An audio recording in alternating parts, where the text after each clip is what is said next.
All right, here we are with the final two shoes of the 14 shoe review for the 14 weeks of 2020. And these two are from a brand called Skechers. And Skechers is a brand most people have heard of. It's not a brand most people expect to see when they come into distance run wear. And that's no slight on them as a brand, but obviously their main market is much more of a mass market. Memory foam, magical, comfortable shoes that you can buy pretty much anywhere.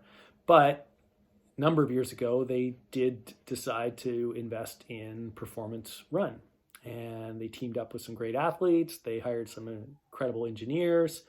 And the results have been pretty cool. So those that know me have known that I've done a lot of running in Skechers in the past. And they had a shoe called the Razor and then the Razor 2, which were both great shoes.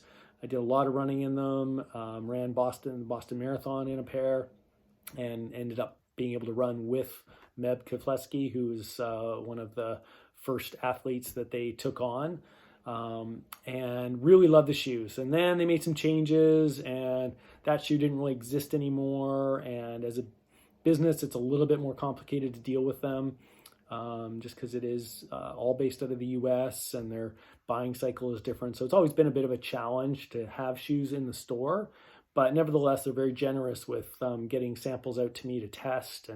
And so they've sent me a couple of shoes recently. And this one is a new trail shoe from them called the Speed TRL or Speed Trail. And I've only done one run in it, so I'm not going to be able to give a whole lot of details. But the one run I did, I quite liked. It's pretty decent fit. Not quite in the league of ultras and so forth, but accommodating enough that it's comfortable.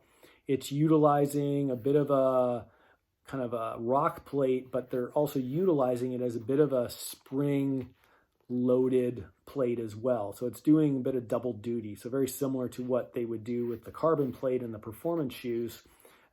This is a rock plate, but it's kind of doing double duty as a bit of a spring plate as well. And they're utilizing their Hyperburst midsole, which is a really lively, bouncy midsole, quite a durable midsole as well. They've thrown on a Goodyear rubber outsole, which is kind of in that middle ground as far as aggressiveness, but seems like it'll be pretty good. Still not going to be a real gross condition, crazy muddy shoe, but a pretty fast shoe for good dry conditions, and most likely something that I would use for a faster, probably shorter race, and very breathable upper, well draining, and very quick drying. So I think this will be a pretty fun shoe to go out and put some faster trail kilometers in for sure.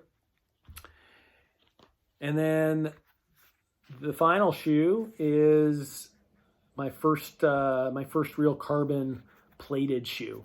So I've had lots on my feet. I've had the Nikes. I've had the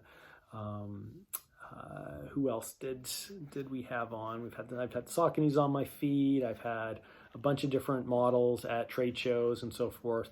But this is the first one I've had for any length of time to be able to do some running in.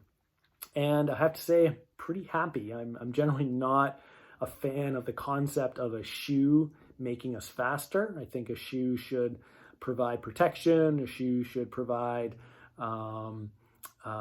grip and traction, but I don't think a shoe should be engineered to make us physically faster than we're capable of. And unfortunately, I think that's the route that a brand like Nike went, was artificially improving people's performance. And we'll see how that all plays out, of course, but hopefully the playing field will get leveled soon. So this is Skechers' attempt at creating a performance shoe. And I've really liked it because it doesn't make me feel faster necessarily. It doesn't feel artificial. It does feel like a performance racer. And by that, I mean it's incredibly lightweight, around 6 ounces, 155 grams. The carbon plate is only in the forefoot, and it's actually two pieces that kind of go together like that, but they're on the same plane, so they do fall into the legal requirement that the World Athletics has placed on footwear. The upper is incredibly lightweight, very, accommodating fit. It's actually a very comfortable shoe, which I was surprised at as well. And it does have some Hyperburst in it, which is their proprietary midsole. It's got a fair amount of rubber, so good amount of rubber in the heel and the forefoot. And I think where it really works well for me is it allows me to be a little bit more reckless on the descents. So if I were running in a similarly weighted shoe, so similar to my, one of my first shoes that I talked about, which was the Ultra Vanish, running in that shoe aggressively on a steeper downhill would just beat me up and not allow my legs to be maybe as fresh for the faster stuff. So this does provide me a little bit more margin for error. And whether that's really the big deal with a lot of these big cushioned carbon plated shoes, I'm not sure, but it certainly felt that way. So it's a shoe I really like, and it feels firm enough so I can be aggressive turning corners. It doesn't feel like I'm limited in what I can run. It definitely gives me the confidence to be aggressive and not be afraid of steep off-camber turns or anything like that, which I think in a higher stack height shoe I would be a little bit more cautious. So I think it's a shoe that I would do a lot of half marathon racing, 10K racing, probably even 5K racing. It's so light that why not? And I would most likely, if I were to race another marathon, which isn't really in the cards right now, I probably would pull it out for that as well.